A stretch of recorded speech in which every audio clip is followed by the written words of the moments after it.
अब बीजीय व्यंजक यानी का व्यंजक बनाने का अभ्यास करेंगे। व्यंजक बनाने के लिए तीन चार चीजें महत्वपूर्ण होती हैं। पहली होती है चर राशि, जिसको हम लोग वेरिएबल के नाम से जानते हैं। दूसरी होती है अचर राशि, जिसको हम कांस्टेंट के नाम से जानते हैं।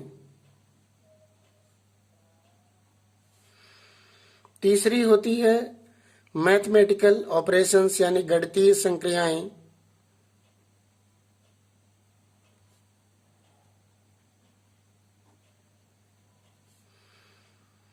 जिसको हम मैथमेटिकल ऑपरेशन के नाम से जानते हैं।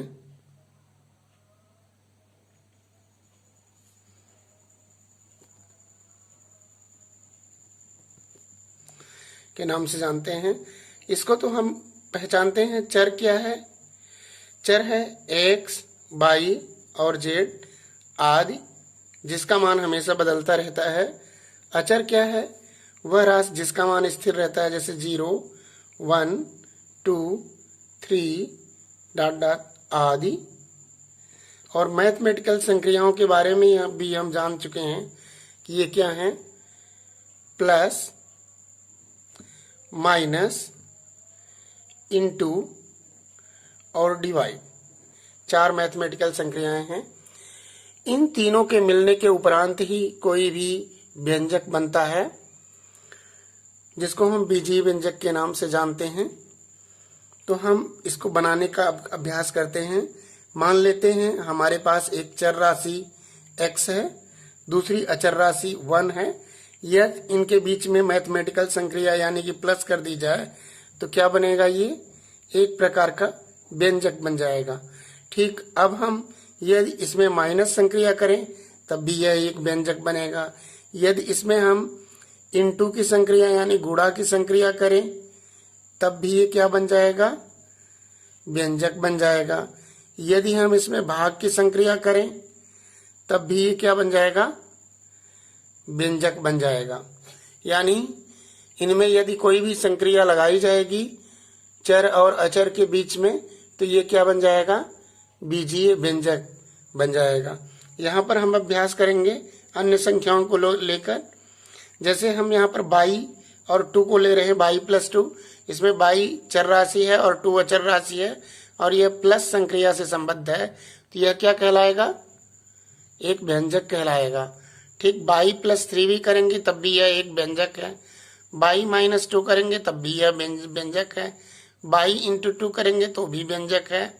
इसको 2 बाई के नाम से जानेंगे। और अगर बाई डिवाइडेड बाई 2 करेंगे तो बाई अपॉन 2 हो जाएगा और इसको भी बीजीय व्यंजक के नाम से हम जानते हैं। तो इस प्रकार हम बीजीय व्यंजक का निर्माण कर सकते हैं। अब हम सजातीय पदों के बारे में सीखेंगे। सजातीय पद क्या हैं? कोई दो व्यंजक है, दोनों व्यंजकों में हम कंपेयर करके यह बताएं कि एक दूसरे का सजातीय पद कौन सा पद है।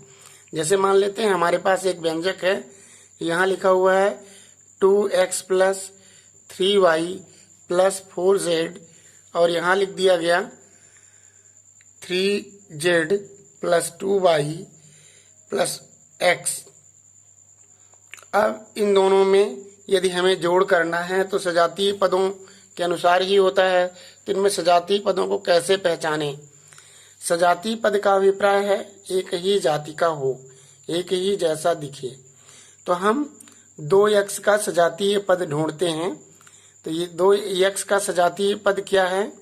दूसरे पद में 2x का सजातीय पद x है, तो x और 2x के बीच में ही एडिशन या सब्ट्रैक्शन संभव है। ठीक उसी प्रकार 3y का सजातीय पद हम ढूंढेंगे तो क्या है?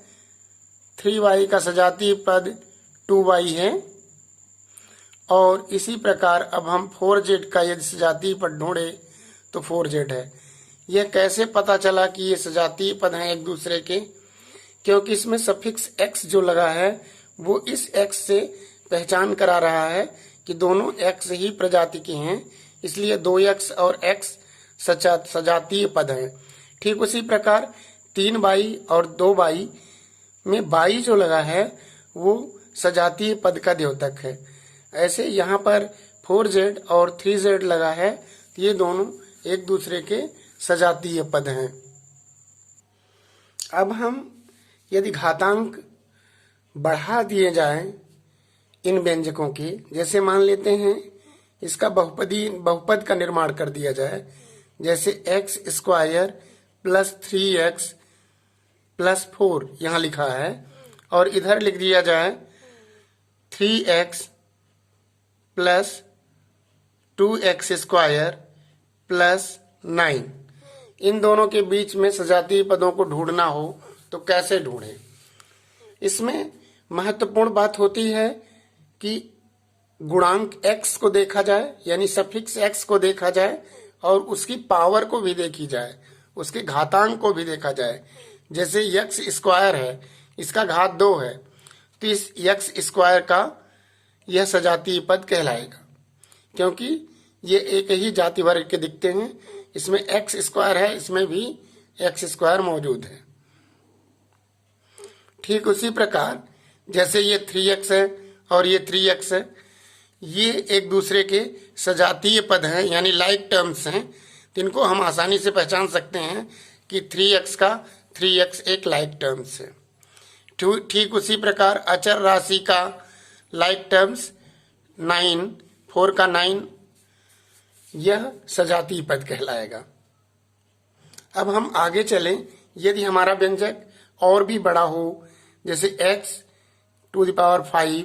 Plus 3x square plus 4x³ plus 9x plus 7 है पहला व्यंजक, और दूसरा व्यंजक हमारे पास है 4x⁵ प्लस 7x⁴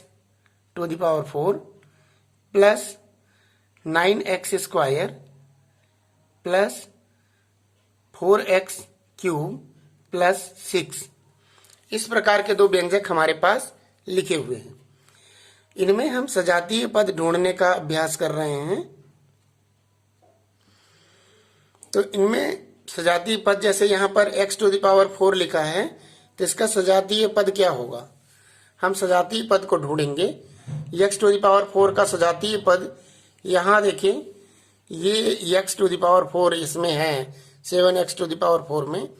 जैसे अब हम ढूंढते हैं कि x⁵ का सजातीय पद यानी लाइक टर्म्स क्या है, तो यहाँ पर x⁵ का लाइक टर्म्स यानी x⁵ ही मौजूद है। ठीक उसी प्रकार 3x² का सजातीय पद हम ढूंढेंगे, तो इसका सजातीय पद कहाँ पर है? 9x² के पास है। और 4x³ का सजातीय पद अगर हम ढूंढने का अभ्यास करें तो ये क्या होगा? 4x³ का 4x³ ही मौजूद है। और 9x का सजातीय पद दूसरे पद में मौजूद नहीं है, क्योंकि ये केवल x है और केवल x का पद अगले पद में मौजूद नहीं है। तो 9x केवल अकेला है, इसका सजातीय पद मौजूद नहीं है। और 7 का सजातीय पद अचर राशि है, तो इसका सजातीय पद 6 है। तो हम यह समझने का प्रयास करेंगे कि सजातीय पद वो पद होते हैं, लाइक टर्म्स वो टर्म्स होती हैं जिनके सफिक्स x की घातांक या y की घातांक समान हो और x y भी समान रूप से दोनों पदों में मौजूद हो, तो वो उनके लाइक टर्म्स होते हैं, सजातीय पद होते हैं। इनको हम आसानी से समझ सकते हैं।